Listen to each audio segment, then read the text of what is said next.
மாறிக்கொண்டே போகிறது. நேற்று இருந்த நாளைக்கு இருக்காது.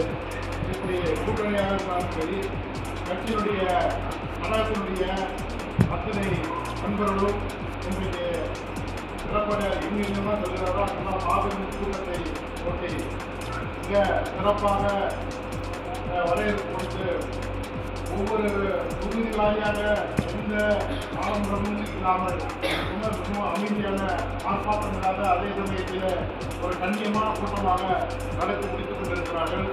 நம்முடைய நாகப்பட்டினம் சட்டமன்ற தொகுதியில் மிக சிறப்பான வரவேற்பை நாம் கொடுத்தோம்.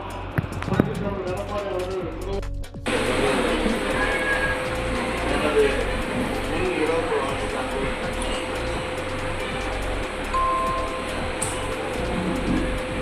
கூட்டம்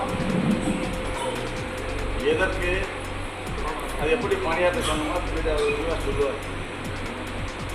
ஒரு நிமிஷத்தில் 2 நிமிஷம் நம்மளை பேச முடியுமா? சின்னபுரமெல்லாம் பேசணும். ஏற்கனவே அந்த சகோதரி கொடுத்தாங்க எல்லா ஊர் மணி கட்சி 1.5 மணி நேரத்துக்கு வைங்க அப்படின்ட்டாங்க. நாளைக்கு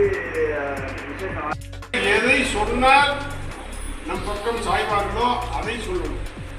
சம்மந்தமில்லாமல் போய் பேசிக்கிட்டு இருக்கணும். இந்த கூட அவங்க பாதிக்கப்பட்டிருக்கிறோம். எதில் பாதிக்கப்பட்டிருக்கிறாங்க?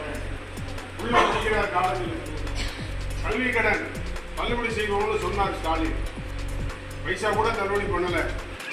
வேன்காரன் நெருக்கடி கொடுக்குறான். வட்டி கூடி போச்சு. குண்டர்கள் அனுப்புறான் வீட்டுக்கு.